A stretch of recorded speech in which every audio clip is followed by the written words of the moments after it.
Una sa lahat, Congressman Rodante Marcoleta sinabing wala raw West Philippine Sea. Kahit nabasahin mo yung ating mapa or what, there is no West Philippine Sea. Ang buwelta ng Philippine Coast Guard, nakakahiya ang ganyang pahayag. Ang buong detalye kung din ang balitang yan, abangan mamaya. Magandang gabi, Pilipinas. Sa Frontline tonight. 13 milyong pisong halaga ng umunoy smuggled na diesel na harang sa Batangas. Paihimodus yan kung saan nililipat ang krudo sa ibang barko. Mahigit 30 vloggers na inimbitahan sa kamera hindi sumipot sa pagdinig tungkol sa fake news. Ilang kongresista na bad trip. Mga takot din pala yung mga yan eh. Humarap ka dito. Dito.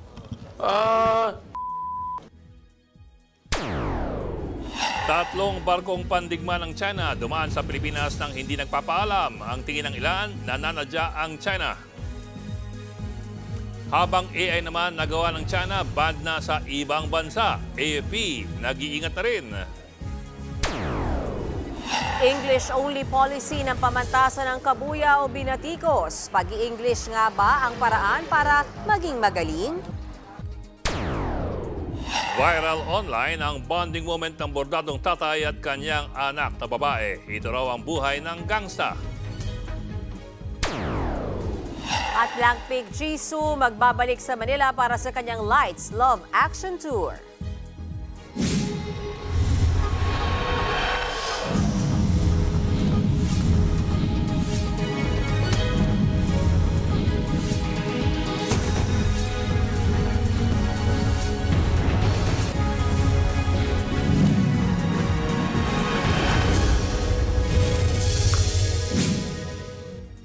₱13 billion na halaga ng diesel ang nakumpiska ng Bureau of Customs mula po sa isang oil tanker sa San Juan, Batangas. Higit na lang po ang arestado sa operasyon. Nabistong hindi rehistrado ang pagbabagsak ng krudo ng nasabing tanker at ang kargamento nito galing sa paihi o yung paglilipat ng krudo mula sa ibang barko sa gitna ng dagat. Nasa frontline ng balitang yan si Gary De Leon.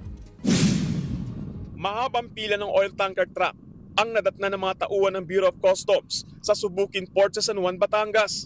Lahat sila naghihintay ng supply ng diesel na i-deliver ng barkong MT Felisa na dadalhin naman nila sa mga gasolinahan para ibenta sa merkado. Pero naalarma ang BOC sa aktibidad dahil wala raw sa record nila ang operasyon sa Pantalan. Pagdaong ng MT Felisa, agad ininspeksyon ng custom ang loob nito. Nagsagawa ng testing sa mga nadiskubring diesel na dala ng MT Felisa. Agad tinigil ang mga tripulante nito matapos matuklas ang smuggled diesel ang karga ng barko.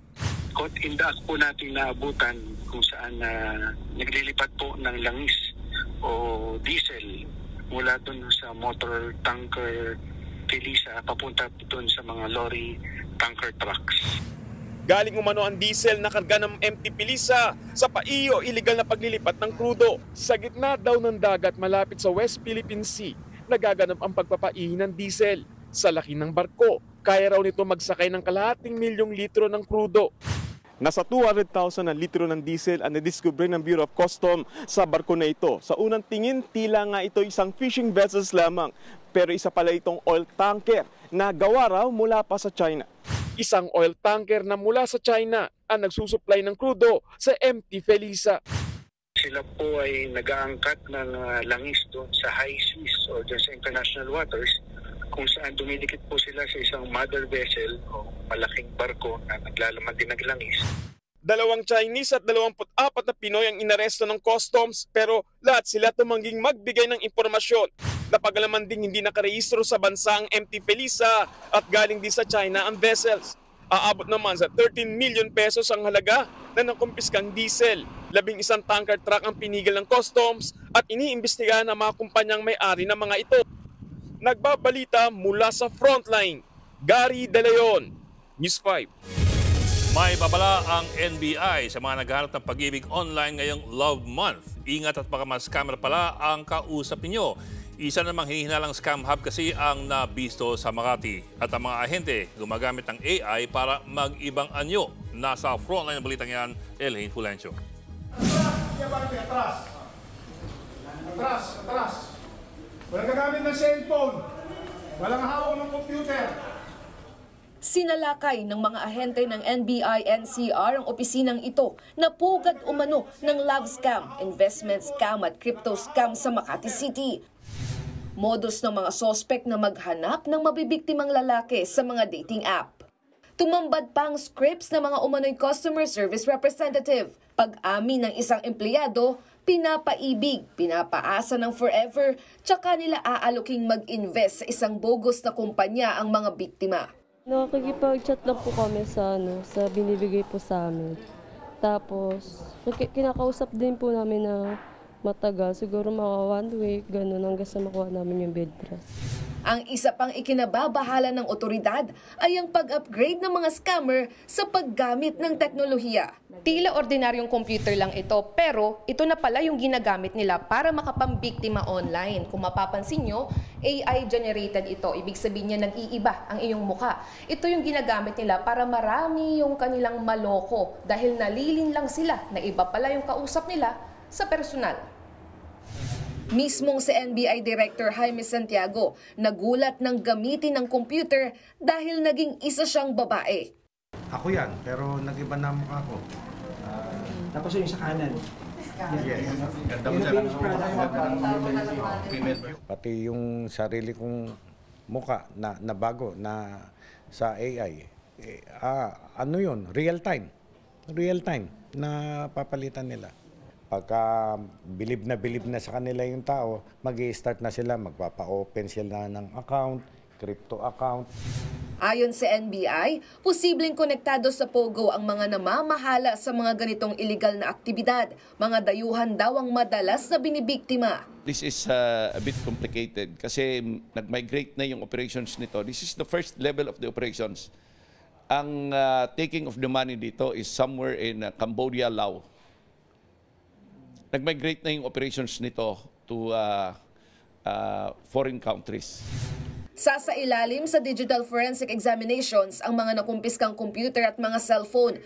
Higit 100 Pilipino at isang Chinese na umano'y supervisor doon ang inaresto. Itinanggi nilang iligal na gawain. Mahaharap sila sa reklamong paglabag sa Anti-Financial Account Scamming Act at Cybercrime Prevention Act. Ngayong Love Month, babala ng mga otoridad maging wais at huwag marupok, lalo na sa mga nakikilala lang online. Huwag silang masilaw dun sa mga offer sa kanila, lalo na pagka parang imposibleng magkatotoo, huwag nilang kagatin. No? Huwag silang masilaw dun sa pangako malaking pera, lalo lang silang mapapahamak. Nagbabalita mula sa Frontline, Elaine Fulgencio, News 5. Hindi nagustuhan ng mga kongresista ang pangiisnab ng mga inimbitahan nitong vloggers sa pagdinig tungkol sa fake news. Hirit naman ng isa sa mga vloggers, gusto lang ng mga mambabatas na limitahan ang kanilang kalayaang magpahayag. Nasa Frontline, ang balitang yan si Marian Enriquez. Sa higit 40 social media personalities na inimbitahan sa pagdinig ng Kamara tungkol sa mga fake news at deepfakes online, 3 lang ang dumalo. Nag-init tuloy ang ulo ni Committee on Human Rights Chairman at Manila 6th District Representative Benny Abante. Ang tatapang sa pagmumura, nang wala tayong kalaban-laban, ngayon pagkaharap dito, hindi makaharap dito. Mga takot din pala yung mga yan eh. Humarap ka dito. Dito.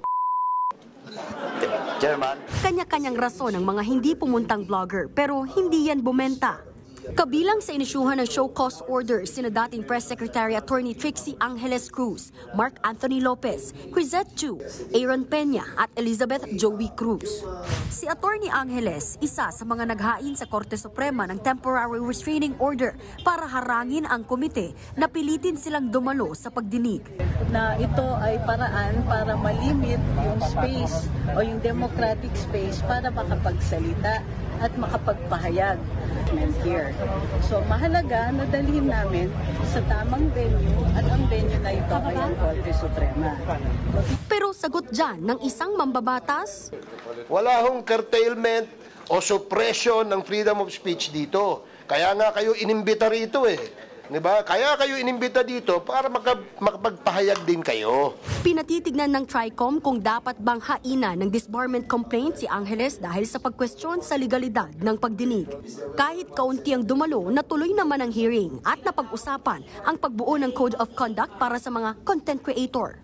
Ang veteranong journo na si Ellen Tordesillas ng Verifiles naniniwalang importanteng magkaroon ng ethical standards sa paggamit ng social media. Mayroong mga journalist na nagbablog, di ba? But blogging does not make you a journalist. Nagbabalita mula sa Frontline, Marian Enriquez, News 5. Walang West Philippine Sea. Yan pong giniit ni Sagip Party List Congressman Rodante Marcoleta sa pagdinig ng Kamara tungkol sa fake news. Pero ang payag niyang yan, hindi nagustuhan ng Philippine Coast Guard. Nasa frontline na balitang yan, Brian Basa.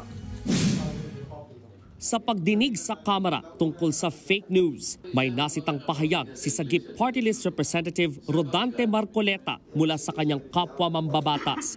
Tungkol ito sa mga di umano'y maling impormasyong kumakalat online kaugnay sa West Philippine Sea. Para sa kanya, wala naman daw West Philippine Sea. Sinong agency ng government ang nag-empower sa ating mga kababayan para malaman nilang complications ng West Philippine Sea? Isipin po natin, sir, there is nothing as West Philippine Sea. That is a creation by us. Sa totoo lang po, kahit nabasahin mo yung ating mapa or what, there is no West Philippine Sea.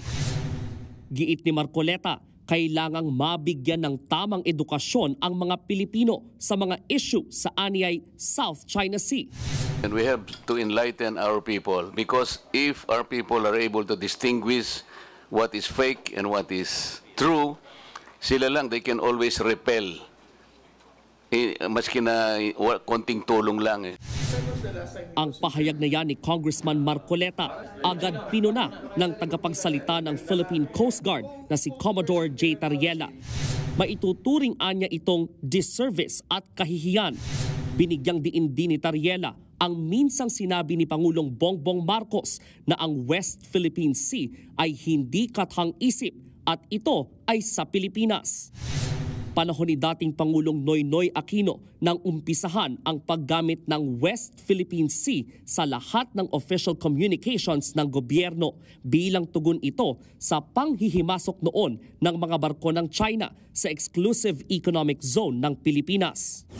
October 2012 nang lagdaan ni Aquino ang isang administrative order na nagsusulong ng kapangyarihan at karapatan ng Pilipinas na magtalaga ng maritime areas nito. Dito na tinukoy ang West Philippine Sea para ilarawan ang bahagi ng South China Sea na pasok sa EEZ ng bansa. Nagbabalita mula sa Frontline, Brian Basa, News 5. Bukas daw ang Armed Forces of the Philippines i-review ang kanilang patakaran sa paggamit ng AI, partikular ang Chinese app na DeepSeek. Sa gitna yan ng pagbaba ng ibang bansa sa paggamit ito sa kanilang government agencies. Narito ang aking report. Hooked na ba sa paggamit ng AI ang lahat? May entry ang China sa AI game. Yan ang Chinese multimodal artificial intelligence na DeepSeek. Gaya ng ibang AI, pwede itong tanungin at kausapin tungkol sa iba't ibang topics. Pero nangangamba rito ang ilang mambabatas. Sa pagdinig ng commission appointments na ungkat ang pagpapaba ng DeepSeek AI sa mga government agencies sa Taiwan dahil sa issue sa data security. Isinangguni ito ng mga mambabata sa Armed Forces of the Philippines. Pag ginamit po yun, for example, ng government officials or military, then it will accumulate all the information and obviously it is a Chinese company. Maybe you can study kung kailangan ba natin iba nito use for government officials. The armed forces has to seriously consider what Taiwan has done because as you know, we have conflict, with China right now, and if you take this lightly and act later, it might be detrimental to our security. Sabi pa ni Congressman Villafuerte, maituturing na silent war ang pagpapaba ng ilang bansa sa naturang AI. People against the Western or the American technology are banning them. It's really a risk. Once you download that app, You don't know what type of data they can get from your phone. Nitong nakaraang buwan lang nang may mapuna sa DeepSeek ang ilang eksperto dito sa Pilipinas. Sa Facebook post ng ekonomistang si JC Punong Bayan, sinubukan niyang itanong kung pagmamay-ari ba ng China ang West Philippine Sea. Balanse sa panig ng Pilipinas at China ang unang sagot ng DeepSeek. Inulit niya ang tanong at ang sagot na ng DeepSeek, nakabase raw sa kasaysayan at legal na batayan ng China ang kanilang maritime rights sa West Philippine Sea. Dagdag pa nito, hindi porket suportado ng United Nations Convention on the Law of the Sea o UNCLOS ang Pilipinas ay wala ng sovereignty ang China sa South China Sea at mga katabi nitong tubig at isla. Ganito rin ang tinanong ng batikang journal na si Robbie Alampay, pero sagot ng DeepSeek, hindi na raw ito parte ng kanyang sakop. Pagilinaw naman ng AFP, may patakaran sila na hindi sila pwedeng mag-upload sa mga online application ng mga confidential na datos na may kinalaman sa seguridad ng bansa. Bukas din daw silang reviewin ang kanilang polisiya sa paggamit ng AI. There might be some revisions on existing policies of the AFP preventing us from using all of this technology for operational matters and matters of national security, sir. Usapang China pa rin, 3 Chinese warships ang mabagal na dumaan malapit sa Mindanao nang walang paalam mula sa gobyerno ng Pilipinas. Ang tingin ng isang eksperto, nananadya ang China. Nasa frontline na balitang yan si Brian Castillo. Kuha ito mula sa multi-purpose assault craft ng Philippine Navy habang binubuntutan ang mas malaking Renai-class guided missile warship ng China na binabaybay ang Sulusi kahapon. Hindi kalayuan sa Chinese cruiser, nakabuntot din ang Jiankai-class frigate at Fuji-class replenishment oil tanker ng People's Liberation Army Navy. Ayon sa Philippine Navy, unang pumasok sa exclusive economic zone ng Pilipinas ang 3 Chinese warships nitong February 1 hanggang sa makarating sa Mindanao.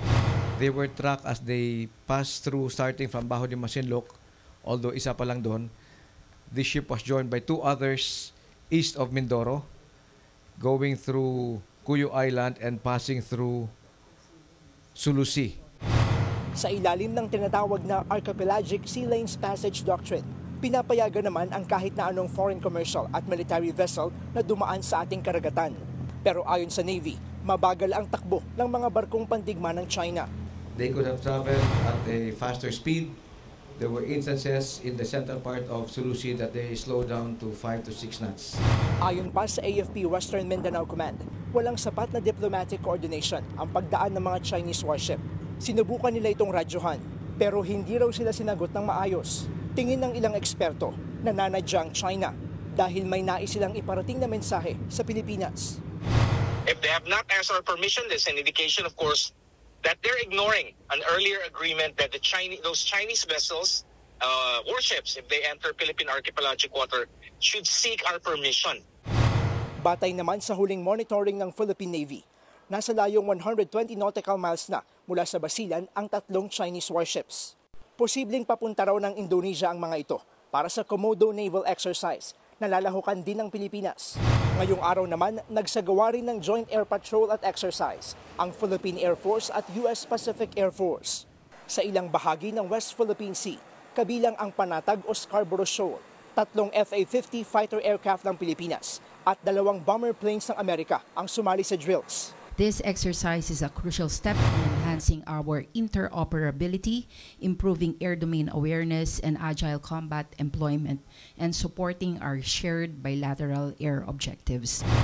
Hindi naman ito nagustuhan ng Southern Theater Air Force ng China at tinawag yang banta sa kapayapaan sa rehiyon. Kaya magiging alerto raw sila at laging handa para ipagtanggol ang kanilang interes. Nagbabalita mula sa frontline, Brian Castillo, News 5. Binunyag sa Kamara na posible raw may koneksyon sa China ang ilang social media accounts para siraan di umano si Pangulong Bongbong Marcos. Sa House hearing tungkol sa fake news, sinabi ng news site na Press 1 PH na habang sinisiraan ng mga nasabing account si PBBM, sinusuporta naman ng mga ito si VP Sara Duterte. Ilan daw sa mga pinopost ng users ay ang fake daw na pulburon video ni PBBM kung saan inaakusahan siyang gumagamit ng illegal na droga. Pero hindi dinetali sa pagdinig ang sinasabing link ng mga nasabing user sa China. Wala pang pahayag dyan ang kampo ng Pangulo o ni VP Sara.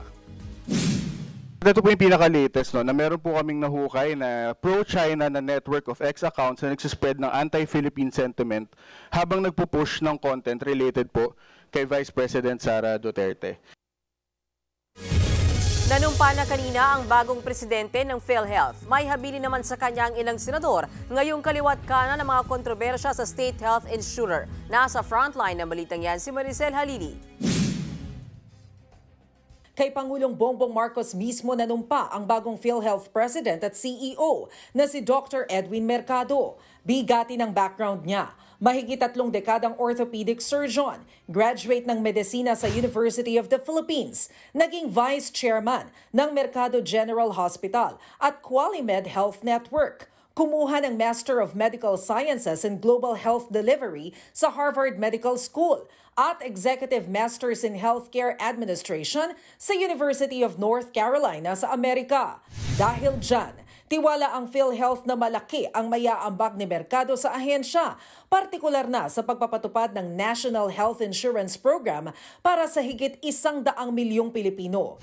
Excited naman si Health Secretary Ted Herbosa na makatrabaho ang bagong PhilHealth President. Nagpasalamat din ang kalihim sa serbisyo ni Ledesma. Wala pang detalye kung nag-resign ba o tinanggal sa pwesto si dating PhilHealth President and CEO Emmanuel Ledesma. Wala pa siyang pahayag, pero mula nang maupo noong November 2022, inulan ng mga kontrobersya ang PhilHealth. Kabilang ang Medusa ransomware attack, kung saan milyong-milyong datos ng ahensya ang nakuha ng hackers. Gayon din ang binatikos na paglilipat ng PhilHealth ng halos 90 billion pesos na sobrang pondo sa National Treasury. Pati na ang 138 million pesos na proposed budget ng PhilHealth para lang sa kanilang 30th anniversary celebration ngayong taon. At nitong Disyembre nga, na zero ang budget ng ahensya para sa subsidy. Kung si Senate President Cheese Escudero ang tatanungin, matagal na raw talaga dapat pinalitan si Ledesma dahil hindi naman ito natugunan ang kailangan ng mga miyembro ng state health insurer. May payo rin siya sa pumalit kay Ledesma na si Mercado. Huwag niyang gawin yung ginawa ng kanyang predecessor. Tutukan ng benepisyo na dapat binibigay sa ating mga kababayan at tiyakin na match ito sa pangailangan. Umaasa naman si Senate Finance Committee Chair Grace Poe na mapupunan ng bagong management ng PhilHealth ang mga pagkukulang nito sa mga health worker, ospital at iba pang health institution. Dapat din daw maramdaman ng mga PhilHealth member ang dagdag na benepisyo sa gitna ng pagtataas ng premium contributions. Nagbabalita mula sa Frontline, Maricel Halili, News 5. Sumalang sa oral arguments ng Korte Suprema ang mga petisyon na kumukestyon sa paglipat ng halos 90 billion pesos na sobrang pondo ng PhilHealth sa National Treasury. Git ng mga petitioner, hindi otorisado ang Department of Finance na maglipat ng pondo at baguhin ang alokasyon sa aprobadong national budget. Ang Pangulo lang daw ang pinapayagang gumawa nito. Even if authorized by the President, the transfer is still unconstitutional because the President himself cannot transfer a special fund raised for a specific purpose. Nanindigan naman si Solicitor General Menardo Guevara na walang masamang intensyon ng gobyerno sa paglipat ng pondo ng PhilHealth. Ginawa lang daw ng DOF ang responsibilidad nito na maghanap ng pondo para sa mga priority at kritikal na programa ng administrasyon. Contrary to what has been portrayed by some critics, there was no dark or sinister plan behind the transfer of the 16 billion peso fund balance from PhilHealth to the Treasury.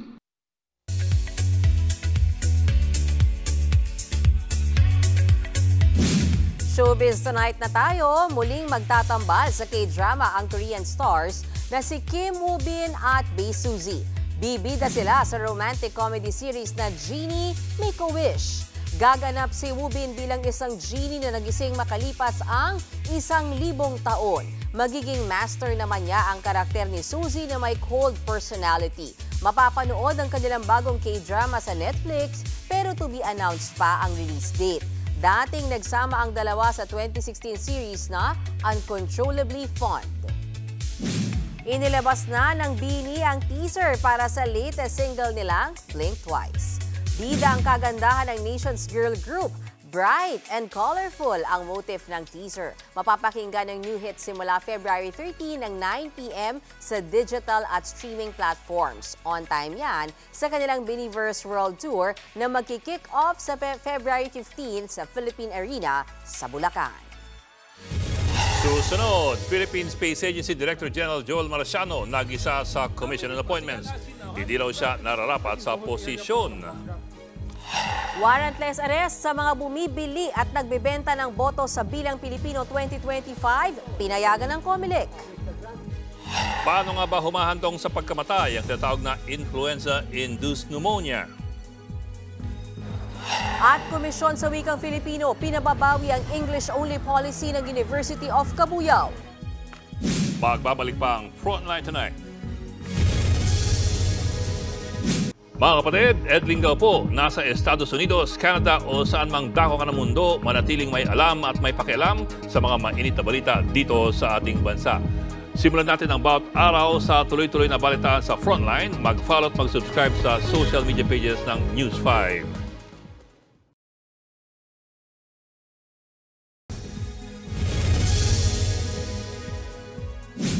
Mas lang maigi ang video nito sa Coronadal City. Makikita ang isang estudyante sa gilid ng kalsada. Maya-maya, nahagip siya ng kotse at tumilapon. To the rescue ang mga residente. Nagpapagaling na sa ospital ang biktima at nakikipag-areglo sa driver. Ipinagpaliban ng Commission on Appointments ang pag-aproba sa ad interim appointment ni Philippine Space Agency Director General Joel Joseph Marciano Jr. Hindi raw siya nararapat sa posisyon. Narito ang aking report. So we are getting the list po and we should be... Nasabon ng todo ni Camarines Sur Representative Elry Villafuerte si Philippine Space Agency Director General Joel Joseph Marciano Jr. sa pagharap niya sa Commission on Appointments.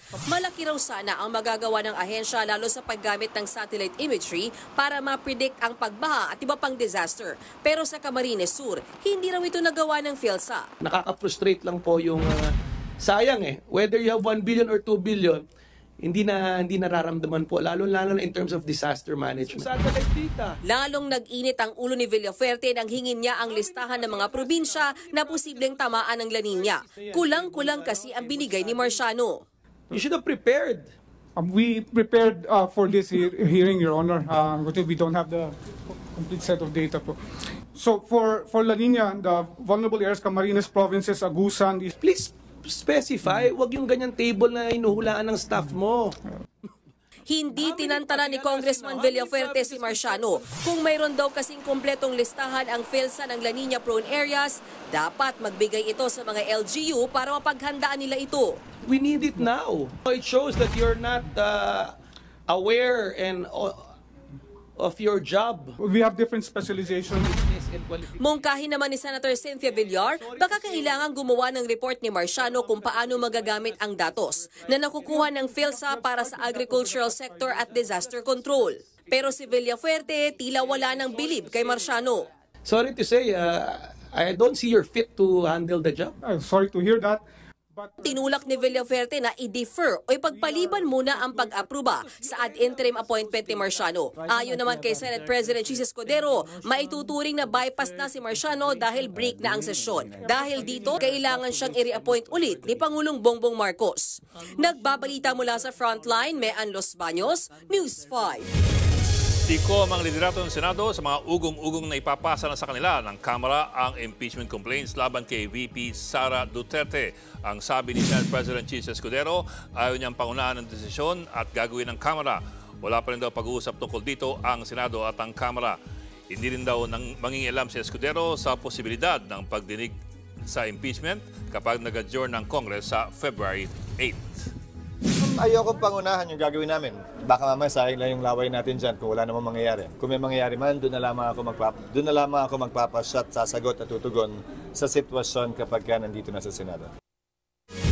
Pinapayagan na ng COMELEC ang warrantless arrest para sa mga maaaktuhang sangkot sa vote buying at selling. Sa inilabas nitong resolusyon, pwede rin daw manghuli kahit ang mga ordinaryong mamamayan. Pero mas mainam daw kung humingi na lang ng tulong sa otoridad ang mga sibilyang may maaaktuhang bumibili ng boto. Bagamat naaayon sa batas ang warrantless arrest sa anumang krimen, iginiit ng COMELEC na maaring panghawakan ng mga law enforcer ang inilabas nilang resolusyon bilang dagdag na depensa. Kung yung aarestuhin ay caught in flagrante delicto. Ang ibig sabihin po nun sa ating mga kababayan, caught in the act. Yan po ay implied lagi, implied. Ibig sabihin, sa desisyon ng Korte Suprema, pinapayagan po ang citizen's arrest. Nagbabala ang isang eksperto na posibleng humantong sa komplikasyon o lumala ang pangkaraniwang flu kung hindi po ito maagapan. Ganyan nangyari sa nasawing Taiwanese actress na si Barbie Hsu o mas kilala bilang Sunshine sa Meteor Garden. Nasa frontline ng balitang yan si Ian Suyu. Nagluluksa ngayon ang marami sa biglaang pagpanaw ng Meteor Garden actress na si Barbie Hsu o kilala sa karakter niya bilang Sunshine. Ang ikinamatay niya, influenza-induced pneumonia sa edad na 48. Mula sa karaniwang flu o trangkaso, lumala ito at humantong sa pneumonia. Pangkaraniwang sakit lang ang flu, pero ayon sa isang eksperto, maaari itong magdulot ng ibang malalang sakit, lalo kung may comorbidity o dating karamdaman ang isang pasyente. Sa kaso ni Barbie, dati na siyang nagkaroon ng sakit sa puso at epilepsy. Kung ikaw ay may edad at may coexisting lang, mga coexisting diseases like diabetes, cardiac disease o kaya sakit sa baga, maaaring magkaroon ka ng complication that will lead to more problems na magiging dahilan ng pagka-admit mo sa ospital. Paglilinaw ni Dr. Limpin, magkaiba pa rin ang influenza at COVID-19. Nalalaman lang daw ito sa pamamagitan ng gene sampling o swab testing. Halos pareho lang din ang sintomas gaya ng lagnat, ubo, sipon, sore throat, pananakit ng kalamnan at hirap sa paghinga. Tulad ng COVID-19, kaya raw agapan ang flu o trangkaso sa pamamagitan ng pagpapabakuna pero taon-taon daw dapat ito. Mas mainam daw magpa-flu vaccine tuwing Abril at Mayo bago sumapit ang tag-ulan. Sa Pilipinas, may dalawang flu season. Hunyo hanggang Agosto at Nobyembre hanggang Disyembre. Pero ayon kay Dr. Limpin, hindi porket nagpabakuna ka na para sa flu, hindi ka na magkakasakit. Pwede ka pa ring tamaan pero hindi grabe. Para sa mga may comorbidity, mas mainam pa rin daw na magsuot ng face mask, lalo na kung maraming may sakit sa paligid. Maigi rin daw na palakasin ang resistensya upang hindi kapitan ng virus at iba pang uri ng mga sakit. Nagbabalita mula sa Frontline, Ian Suyu, News 5. Susunod, babaeng pulis, binaril at napatay ang kanyang mister na isa ring pulis sa Angeles City, Pampanga. English-only policy ng University of Cabuyao, binabatikos at gustong ipatanggal. At ang pasilip sa third album ni Big Bang leader G-Dragon. Tutok lang mga kapatid dito sa Frontline Tonight.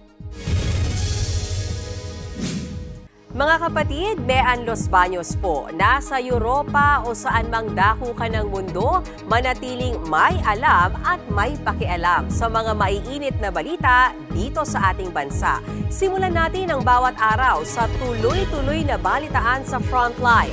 Mag-follow at mag-subscribe sa social media pages ng News 5.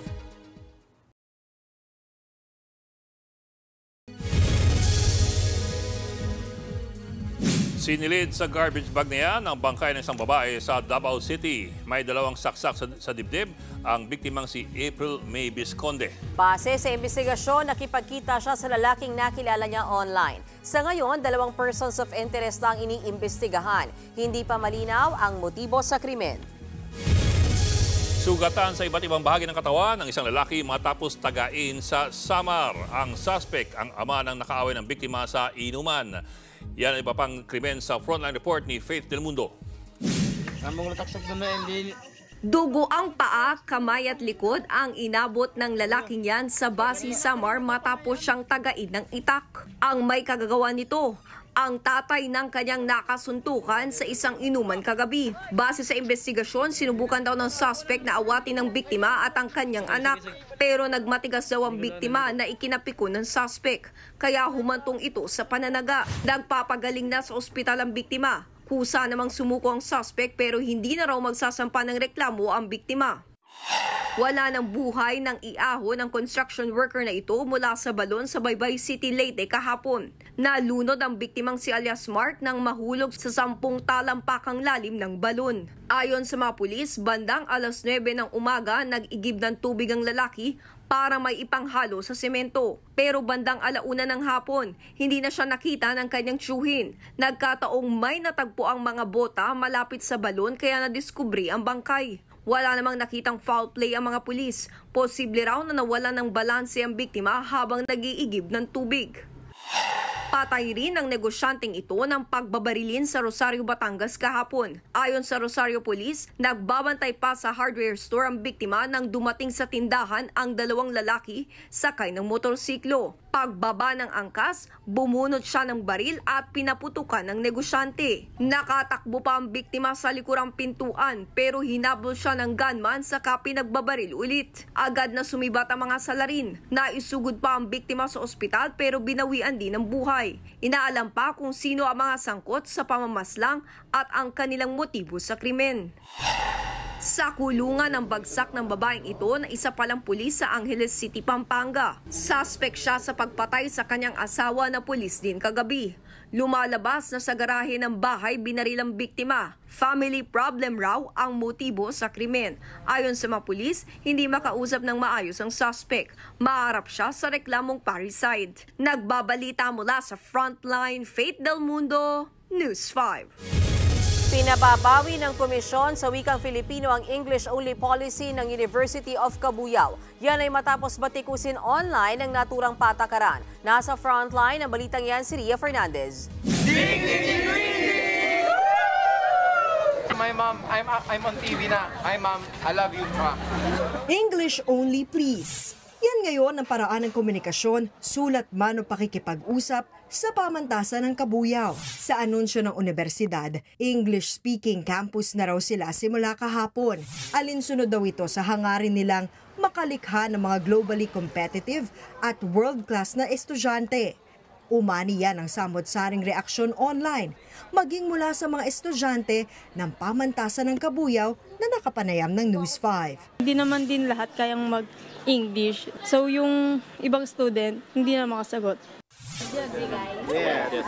Ang mga Filipino major sumusunod naman sa English-only policy. Pero nababali yan kapag Filipino ang subject. Sabi nga nila, tayo ang mag-a-adjust sa mundo, hindi mundo ang mag-a-adjust para sa atin. Kumbaga, we should get out of the box para mas makapag-explore pa at mas matuto pa. Ayon sa Komisyon sa Wikang Filipino, dapat bawiin ang English-only policy dahil taliwas ito sa Executive Order 335 kung saan dapat tangkilikin ng anumang tanggapan ng gobyerno ang Filipino.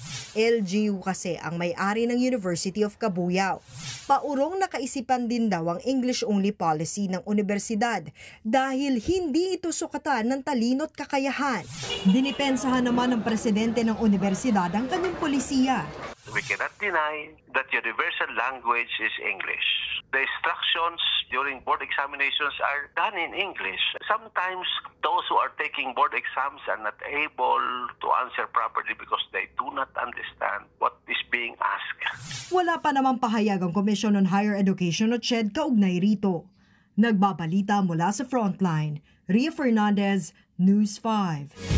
Abangan, Blackpink Jisoo bibisita sa Pilipinas para sa kanyang Asia Tour. At amang bordado sa Paete, Laguna, hinangaan dahil sa pagiging gentle sa kanyang babaeng anak. Tuloy-tuloy ang balitaan dito sa Frontline Tonight.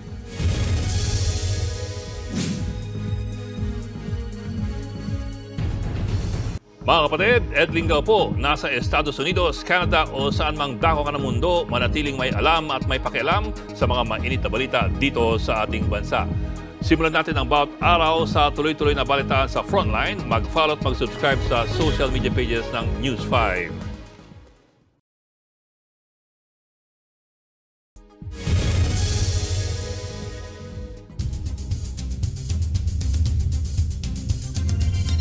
Iniatras ni US President Donald Trump ang pagpapataw ng taripa sa mga produktong galing sa Canada at Mexico pero hindi sa China. Ayon kay Trump, hold muna ang 25% ng taripa sa Canada at Mexico. Sa loob po yan ng 30 araw. Ang desisyon yan ni Trump ay kasunod ng buweltang taripa ng Canada at Mexico laban sa Amerika. Ang sabi ni Trump, magkahiwalay niya nakausap ang mga lider ng dalawang bansa, habang mananatili naman daw ang 10% na taripa sa mga produktong made in China. Ayon kay Trump, kung hindi siya makakuha ng deal sa China, tuloy-tuloy ang pagpapataw ng taripa. Ang buwelta naman ng China, papatawon din nila ng taripa ang ilang produkto ng Amerika.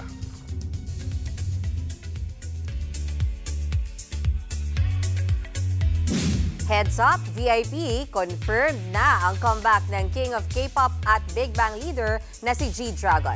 May short teaser na rin yan. Short silhouette ng dalawang taong naglalakad in a colorful backdrop ang pasilip ni GD. Ni-reveal din ang album title na Ubermensch. This February 25 yan ilalabas. Speaking of G-Dragon, may pa-surprise performance din siya sa encore ng The Lightyear Tour ng co-member niya sa Big Bang na si Taeyang. Pinerform niya ang latest song niyang Power at Home Sweet Home with Taeyang at Daesung.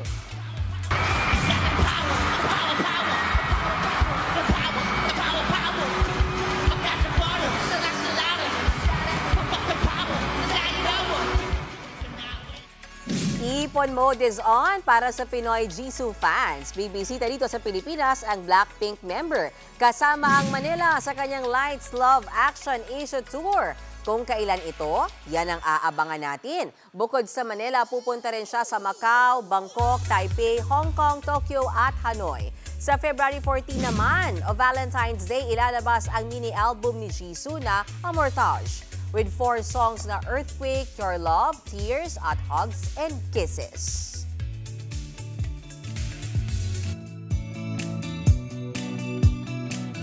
At para naman sa ating pabaong pampagood night, sayang daw ang tato. Yan ang biro ng ilang netizens sa isang tatay sa Paete, Laguna. Kahit kasi brusko at puro tattoo, pumayag siyang magpaipit ng buhok sa kanyang naglalambing na anak.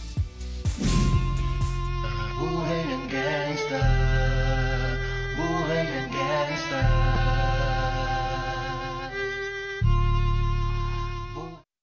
Yan si Angelica, 19 years old, at tatay niyang si Ferdinand, 41 years old. Ayon kay Angelica, nag-request ang kanyang ama na magpatirintas ng buhok. Pero may klipa ito, kaya't ipinisod na lang niya muna. Lalagyan pa raw niya sana ng ribbon. Maraming netizens ang natuwa sa pagiging gentle ng ama at pagpayag sa girly things. Ayon kay Angelica, kahit mukhang astig sa kanyang tattoo, never daw silang pinagtaasan ng boses at pinagbuhatan ng kamay ng kanyang papa. Nitignan ko yung nanay, baka yung nanay puro tattoo rin eh. Oo nga no, why not? Malayo. Wala. Tatay lang. Baka yung anak din ganun eh. Hindi, maninis. Naka-sleeveless nga naman. Okay nga naman yun. Okay. Picture. Yan po ang 45 minutos ng pag-imalis malagang headlines. Balitaan at diskusyon para sa paghubog ng matalinong opinyon. Kami inyong kasangga sa pagbabalita. Ako po si Mean Los Baños. Ako naman po si Ed Lingao. Magandang gabi.